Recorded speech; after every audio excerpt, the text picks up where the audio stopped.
मराठा नेते मनोज जरांगे यांनी 29 ऑगस्ट पासून आंदोलनाचा इशारा दिलाय।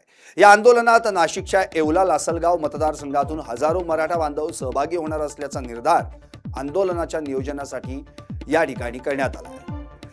भरवस फाटा येथे झालेल्या मराठा बांधवांच्या बैठकीत हा निर्धार करण्यात आला। पहिल्या टप्प्यात प्रत्येक गावातून किमान 5 वाहनं अशी 300 वाहनं मुंबईत आंदोलनात जाण्यासाठी सहभागी होणार आहेत। जोपर्यंत मागण्या मान्य होत नाहीत तोपर्यंत टप्प्याटप्प्याने मतदारसंघातून मराठा बांधव आंदोलनात सहभागी होणार आहेत।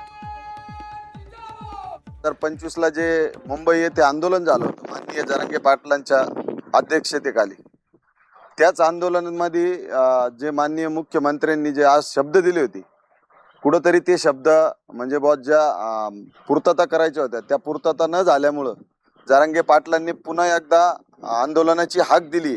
तर सकल मराठा समाजाच्या वतीने येवला लासलगाव असेल किंवा सर्व संपूर्ण परिसर असेल, यातून लाखोंनी मराठा समाज हा आंतरवेली येथे दाखल होणार आहे। मग ते आंतरवेली येथे आंदोलन झालं तर तेथे जाऊ, आणि पाटील म्हटले मुंबईला जायचं तर 100% मुंबईला हा समाज मराठा समाज हा मुंबईला धडकणार आहे। परंतु त्या आधीच शासनाने दखल घेऊन आणि ज्या काय मागण्या केल्या होत्या त्या तात्काळ पूर्तता केल्या पाहिजे।